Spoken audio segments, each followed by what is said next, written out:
Season 5, here we are. Cubfidential. Opening day, less than 24 hours away. We're ready to go. And guess what? We upped the ante this year. We said, you know what? We're going to be the best Cub show that there could be. And the only way to do that is to get a former Cub. And I was thinking, we want someone that knows what they're doing, knows the game. And I went out and I found just that person. We have Brian McCray that's going to join the cast. Brian, come on in. How you doing? Good. Welcome to the show, man. Glad to have you here. Thank you. Thank you for having me. I'm looking forward to a great Cubs season, 150th year Cubs baseball. Coming off an exciting 2025 season, so I think the expectations are where they need to be. I'm looking forward to this ride. So before we get to the regular part of the show, you've actually played at Wrigley Field. You know what it's like. What's going on in the players' minds tonight as they go to bed and get ready for tomorrow to open up the season, the 150th time for the Cubs? You're just ready. You're excited, and you're tired of spring training. It's long. You're ready to get out of Arizona, even though it's nice out there. But you're ready. You're going to probably not get good sleep tonight and get to the ballpark early, get your locker all set up if you haven't done that already, and just get your mind right to get ready for opening day, all the festivities, and then clock it in for the season. It sounds like we're in for a good season. The Cubs brought in Bregman, got rid of Tucker, so kind of even there. They secured some arms in the bullpen. I think they're ready to go. What do you think about their offense this year, looking at the lineup? Well, hopefully if they can stay healthy and Bergman can stay in the lineup more than Tucker was in the lineup in and out with some of his injuries last year, the offense can be a lot more consistent. That's the key with this ball club, I think, is health on the mound and health out of some of their key players offensively. Yeah, and I mean, Steele coming back later on in the year will bolster that starting rotation. I think that's a big, bump getting them back. And if Boyd can perform as he did last year, I think that they'll be ready to go. Let's get to our panel. Jay, I don't know who we're bringing in first because we just decided it before the show, but throw whoever it is in and we'll figure it out. It's Jason. What's going on, Jay? What's up, fellas? How you guys doing this evening? Good. Doing good. Just get ready for baseball. I mean, the Yankees, Giants tonight, and then the rest of the world plays tomorrow. Opening day at Wrigley Field in, March. Going to be probably a little chilly. See how the wind is going. It's going to be an interesting day. So yeah, I'm excited for Cubs baseball this year, man. Yeah, it should be good. So we're going to start off against the Nationals this year. Boyd's projected to start tomorrow. He's the listed starter. Tell us what you see for the opening day game. Hopefully a lot of offense. And if the wind's blowing out, a couple home runs. Hopefully Boyd can keep the ball down low in the zone, not get anything high up in the zone. And if he does give up a few home runs, hopefully there's nobody else on base with that. Yeah. So, Brian, the Cubs have traditionally struggled against lower teams, the Nationals being one of them. What goes on in the mind of players that is different when you play at a team towards the bottom of the standings compared to a top team like the Dodgers or the Brewers?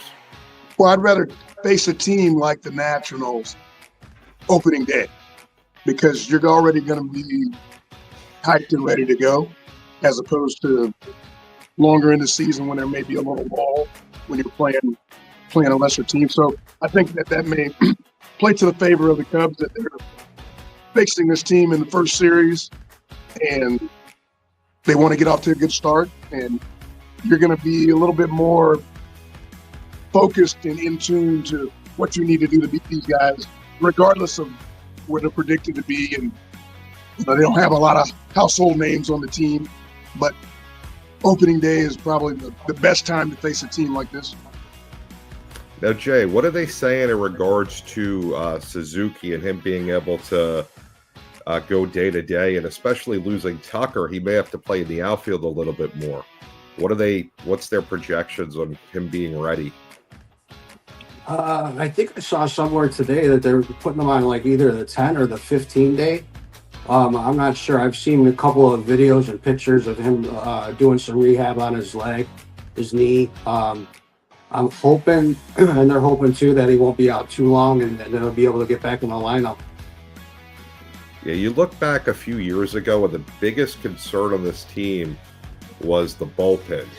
They went in and they brought in some guys. Palencia, is set to have a really good season. He stepped up last year. When you look at the construction of this roster, what's the Cubs' weakness this year, Jay? I'm gonna have to say the relief, and I think we say that every year about the Cubs relief pitching. It just whether they come in the sixth inning, seventh inning, whatever, they just got to be solid this year. And like Brian reiterated earlier on in the show, you got to stay healthy, and that's one big concern for the Cubs this year, just to stay healthy and keep in contention.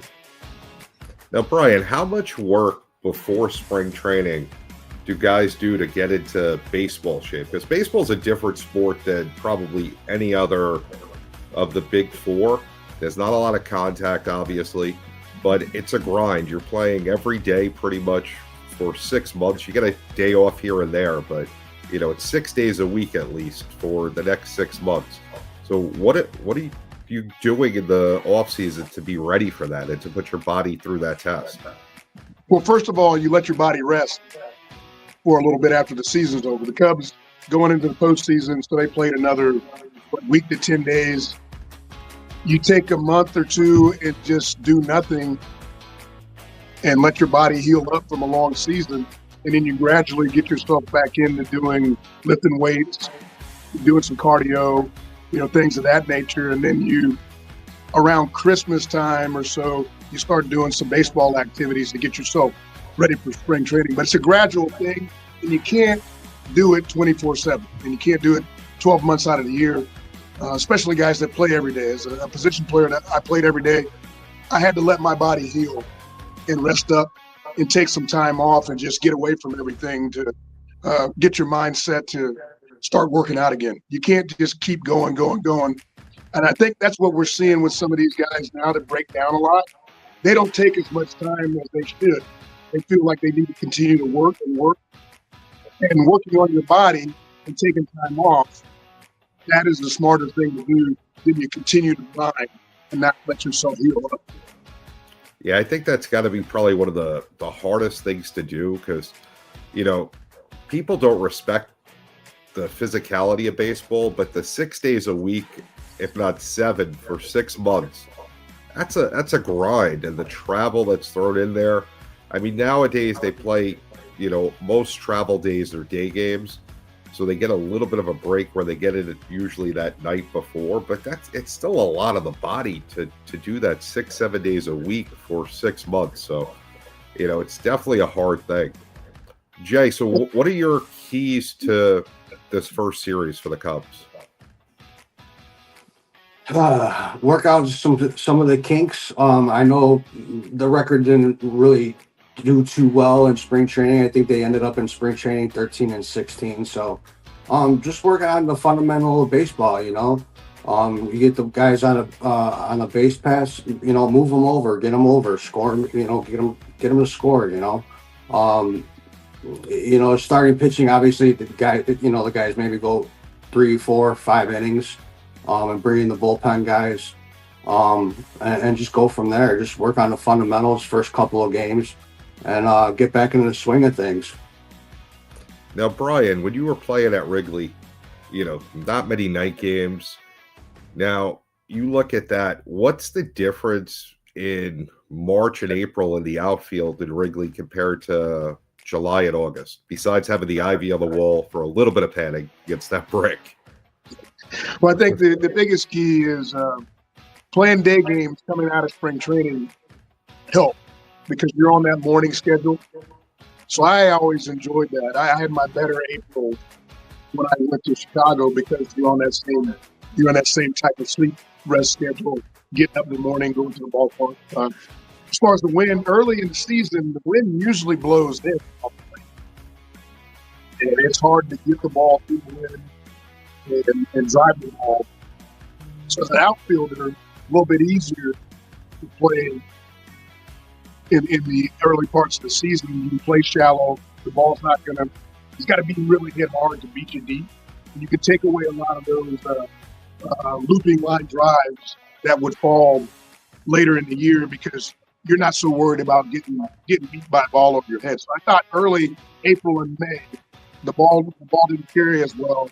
It was easier to play defense, easier to play the outfield, and we did a good job of playing a little bit not as deep and taking some things away and playing to the field and doing those type of things that we needed to do and have a home field advantage. And I really prided myself on trying to understand the wind current and how everything worked at Wrigley that first year I got there, because it can be tricky.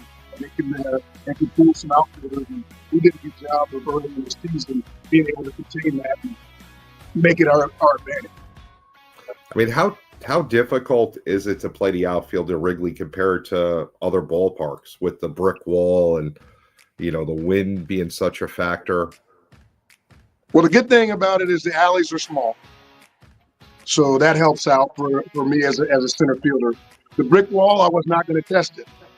I wasn't going to run into the wall, so I knew how many steps I could take before I got there. And I was going to live to fight another day if the ball was up against that the brick wall. I wasn't going to go into that because body on wall does not work. So even with the ivy there, it wasn't much padding. I made sure that I knew how many steps I could take, what I could do to try to avoid running into that wall. So Jay, the first series against the Nationals, what are you thinking we take out of the 3 games? What's your thoughts? I mean, honestly, we should take all 3, but I'll take 2 out of 3. You win all 3. That's a good start to the season. And we have the advantage of playing in the cold weather there. So, it's always a struggle at the beginning of the year, especially, it just seems like every year it starts a little bit more earlier than the next. So, like I said, we have the advantage with the cold weather. Our guys are used to playing in that cold weather to start the season. So I'd like to see them take all 3 games from the Nationals, but if not, I'd take 2 out of 3. Yeah, I definitely do like the fact that they gave them off Friday for whatever reason, that they open on Thursday, they get a day off. I think especially after opening day, there's so much excitement around it. Get a day to compose yourself. Hopefully you can win the first game and not have to worry. You get a day off to relax, get ready for the weekend, and then come out and take, game 2. Looking at the starting staff this year, Jay, what are your keys to the starting pitching? Like I said earlier in the show, I believe we gave up a lot of home runs in spring training. And that worries me a little bit with Italian and Shota. But like I said too, if we can keep runners off the base paths when those guys give up the home runs, that'll be even a little bit better. And not be afraid to let those guys go deep. Go 6-7 innings. If they're looking good.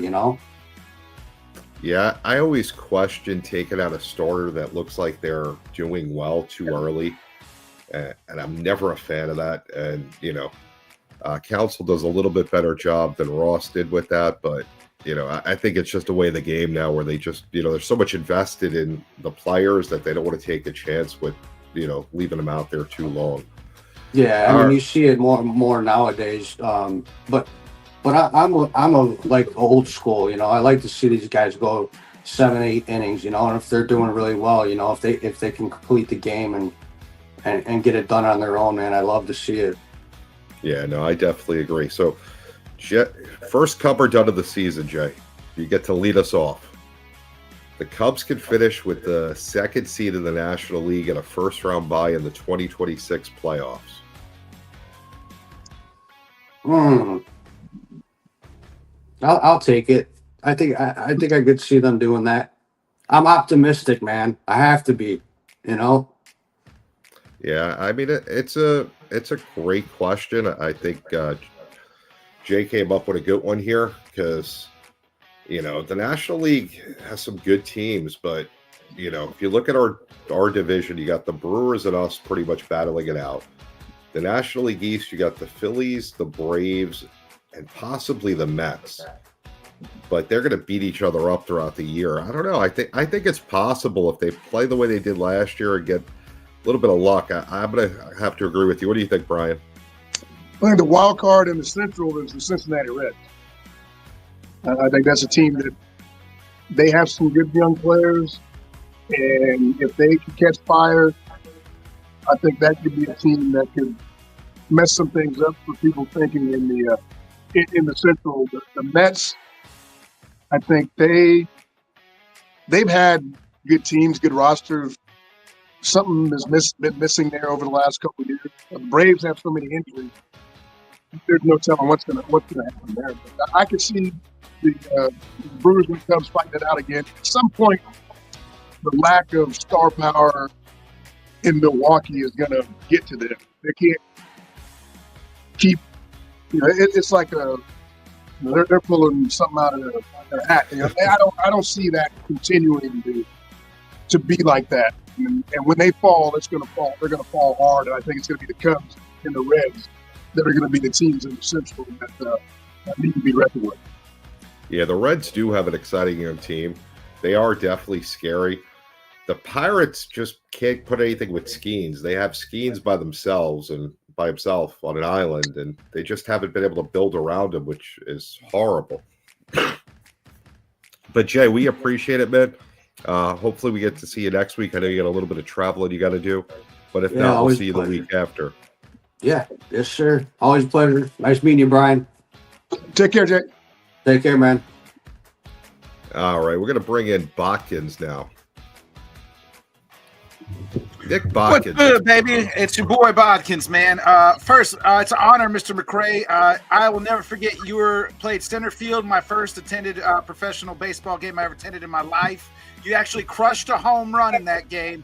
I'll never forget Pittsburgh Pirates you guys were playing against. So it's an honor, full circle moment here for your boy to be on the show. Thank you. Mr. McCray. Thank you very much. You remember the count when he hit it? I can't remember the count, man. I was too young. I was a young lad, but I do know Mr. McCray put one over the wall. I hear you, though, but that's pretty cool. I didn't know that when I asked Brian to be on the show, so that's even more cool. That's a great story. I like it. So let's look at last year. Let's kind of recap a little bit, so we finished 92 and the Brewers were 92 and we were 92 and 70, second in the NL. We got by the Pirates in the wild card, and we lost to the Brewers in 5. So first thing, Botkins, what are you taking from last year to bring into this year? Yeah, we had a lot of young kids, a lot of young guys get that first experience and that postseason experience, right? Like I equivalent last year to, kind of that 2015 type run where a lot of our younger players were getting their first experience playing real meaningful ball games, PCA, Matt Shaw,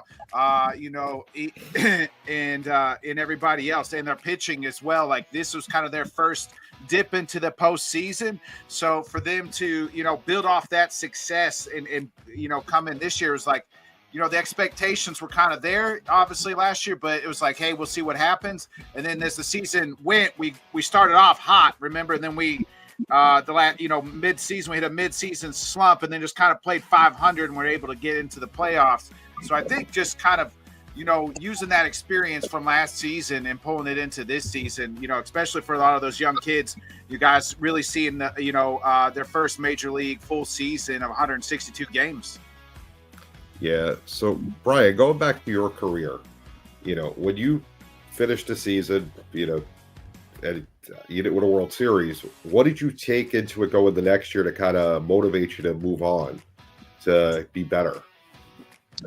You just wanted to make sure that you stayed healthy, for one, because health as a position player, being available, that was the main thing. I just wanted to make sure that my body could get through the grind of the season, and playing center field and then being a base fielder, you're getting beat up on the bases and things like that. So I need to make sure that my legs are strong and all those things. That was my main focus of the off season, was just getting healthy, getting myself back together, building my body back up. And then team-wise, you want to do, as Bobby Valentine, my manager with the New York Mets, would say, you wanted to get that last out of the last game of the season. That's your goal. And only one team gets to do that.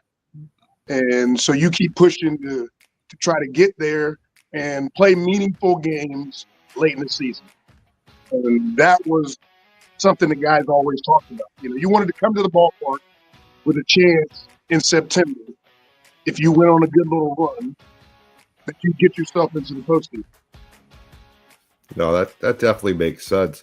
So, Nick, what do you think, besides Bregman, what do you think the other key moves were that the Cubs made during this offseason? Yeah, adding to the pitching staff, it was kind of sad to see Owen Casey go, but as we know, the Cubs are full of outfielders in the minor leagues. So going and getting the pitcher from the Marlins that we traded for, his name's escaping me off the top of my head. Edward Cabrera, getting him, who's, he was so-so. The Marlins really thought he was going to be their ace at one time, and I think coming to the Cubs, he'll be kind of that, maybe not our ace, but a bona fide number one. He could be a number two type guy.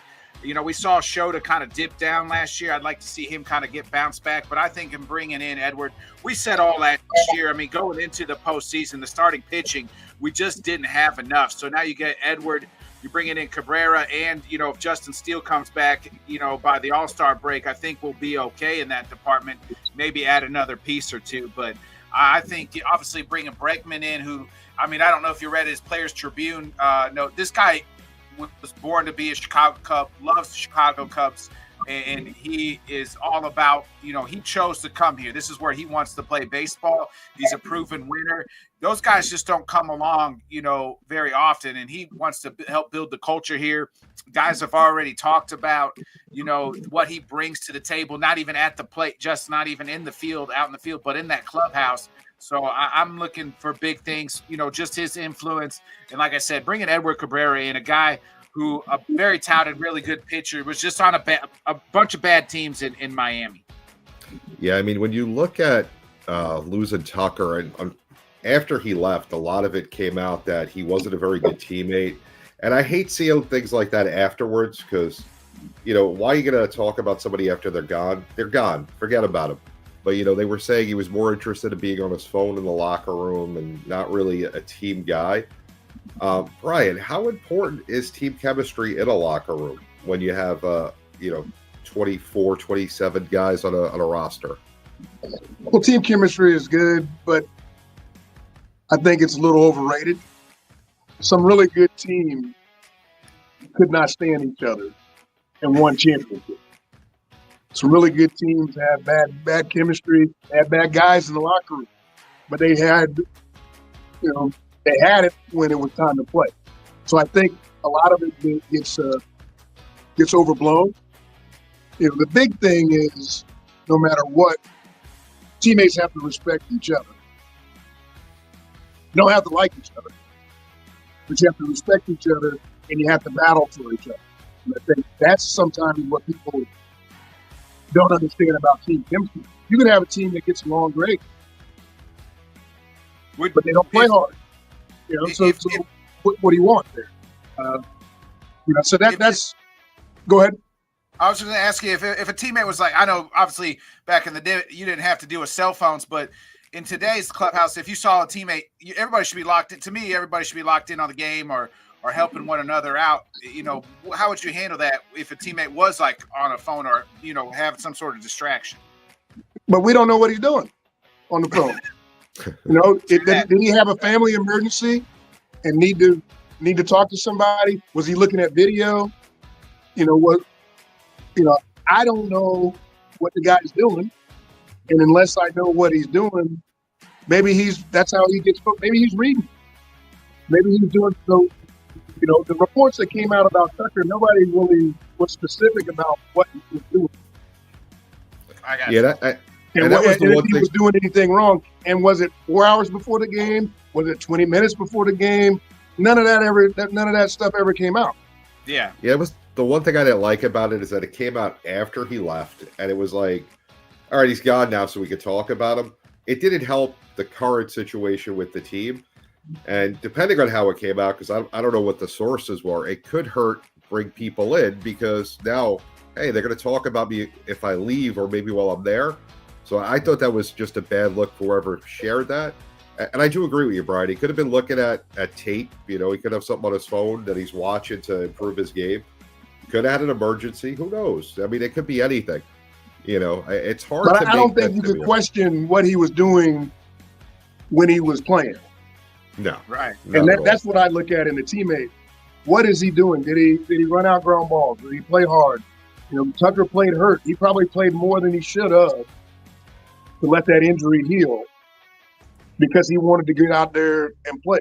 So I take a little bit, you know, of both sides, but you have to understand that there's more to it.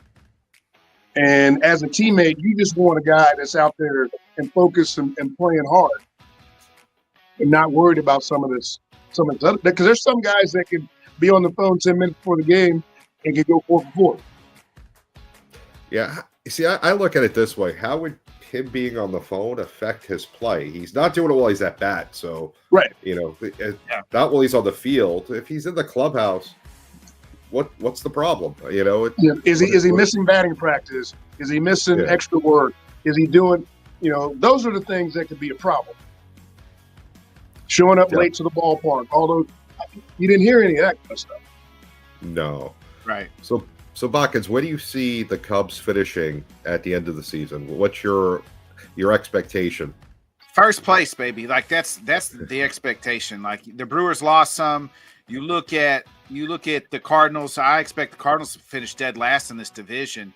I think, you know, I'm here in Missouri, and I think most of my Cardinal friends would tell you they expect them to finish last too. I expect I'm with Mr. McCray. I think the Reds are going to be really good, and I actually think the Pirates can put a little bit together. I mean, Paul Skeens might arguably be the best pitcher in baseball. They have, if some of their other hitters can take kind of that next step, I think they could finish somewhere above around 500 or above, which, I mean, if you're a Pirate fan, you'll take that. But I think the expectations are first place.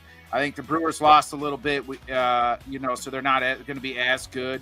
And the Cubs added, you know, you add Bregman and a couple other pieces. It's kind of a win now mode. I mean, they're locking up. They just locked up PCA. You know, he's going to be a Cub for at least the next 6 years. You know, so you know you have those building blocks, and it's time to kind of push this team. Like, hey, let's add a piece if we need to at the trade deadline, and let's really kind of go all in. I'm not saying it's World Series or bust, but because the Dodgers, you know, are the Dodgers, but by God, you know, you got to win this division. I think anything but first place in this division would be a failure. So, okay. October comes, you get to the NLCS, you play the Dodgers. Can you beat them? As constructed today? No. Yeah. No. Fair. What do you need? Two more. We need 2 more power hitters and 2 more Palenci's got to be lights out. He's got to be like having his best season, and I think you need another bona fide pitcher, like a top line pitcher. And maybe not a power hitter, but if PCA is like, if he's built off of his 30-30, and you have Bregman, but you're gonna have to have guys really shine and have some of their best season. But I think another like real legit power hitter, and definitely a bona fide number 1 type, because you look at the Dodgers they're starting pitching 5 could be a number 1 in most places, and then you look up and down that lineup. I mean, they're all killers. So it'd be tough. Where can people find your shows? Yeah, right here at the Bodkin Show. We're actually going to be going live here in about 30 minutes time for our MMA show, Head Kicks and Haymakers. And every Thursday we do Fall Start Thursday, where we talk all things NFL. And now during the off season, we will do a little bit of national radio, those type stuff. Hawkins, as always, bringing the heat, man. Great seeing you again. Look forward to seeing you next week, man. Always. Yep. All right, Brian. So before we wrap, real quick, let's do our Hot Cub time machine. My favorite segment of the show. Tell us, what was your favorite memory of being a Cub? My favorite memory of being a Cub was day games, for one. Being able to enjoy the city of Chicago, unlike any other place that I played because of the day games. Having my family and friends all want to come to Chicago and hang out and enjoy that moment, those 3 years with me. That was something very, very special. And just putting on the Cub uniform. I was an American League guy for the first part of my career. My dad played with the Royals. He started with the Reds, but he built his legacy. So I was all in the American League and didn't know much about the National League, and I get traded to the Cubs. And, it was a wonderful experience for me, and I enjoyed every day playing every week and playing in front of the great friends in Chicago. That's awesome. So what are your favorite places to go in Chicago outside of the ballpark? We would always go eat at like Smith and Walensky's, and it's not open anymore. The Saloon Steakhouse was right by the Westin Hotel, the team hotel. Mike Ditka's Steakhouse, do that a lot. Carlucci Cafe. So those are some of the places that we would hang out and go to after games. And the good thing about Chicago was you could still go out and hang out with your friends, have a good time, and get home at a decent hour. So that was the fun thing. You could go hang out after a game. It was like a 9 to 5 job, and you were home by 8:30, 9 o'clock every night. Yeah, it's still wild how every Friday pretty much is a day game. The Cubs have to petition to get a night game on a Friday because the community doesn't allow it, which is wild. We were only allowed to play 19 night games the 3 years that I was in Chicago. I think they bumped that up a little bit more, but yeah, 19 out of 81 were night games. Yeah, it's such a wild experience. Being from New York, you see Wednesday getaway games, but here it's every Friday pretty much that's a home game. It's a 120 game. It's nice. I like it. I think more teams should throw some more day games out. Players enjoy day games. I saw the ball better in a day game. It worked with my schedule, getting up and going to the ballpark. And I know TV has a say in all this, but players enjoy playing day games, especially early in the season, coming out of spring training, where you're up in the morning, you're playing mostly day games. Yeah, I would imagine the schedule's pretty rigid because spring training is 99% day games pretty much. Even now, after you're retired and, they're still playing day games spring training when the weather's actually nice and they can play night games and they're still playing them during the day. Right. They'll play a scattering, a handful of night games late in the season, spring training, to get you ready for the regular season. But I much prefer day games. Yeah, no, I definitely hear you. So, that's it for week one. Tomorrow, opening day, got Matthew Boyd on the hill, Cubs Nationals. Should be a great game. Should be a great season. I think the Cubs are winning the division this year. I think they could end up with 94 wins. What about you, Brian? I think they go to the postseason. I don't know if they win the division, but I think they get into the postseason. And I'm in the 89 to 92 win range, depending on how things shake out. And I think the wild cards are how good the Pirates can be and the Reds. They may take some wins away in the Central from some of the top teams. They have a lot of young talent, both those teams. Cincinnati's a little bit ahead of them, of Pittsburgh, but they both could be scary. Young teams, they can do things. They don't have that same pressure. And if you catch Skeens on the wrong day, forget it. They're a playoff team 1 out of 5 days. Yeah, he's Probably one of the top 3 pitchers of baseball for sure, without a doubt. All right, guys, we will see you next week, same time, 7 o'clock Central, Wednesday night for episode 2. We appreciate you tuning in. Thanks, Brian, for coming in as a co-host. Thank you for having me. I'm looking forward to it. We're going to have a great season. All right, guys, enjoy the game tomorrow. We'll see you next week.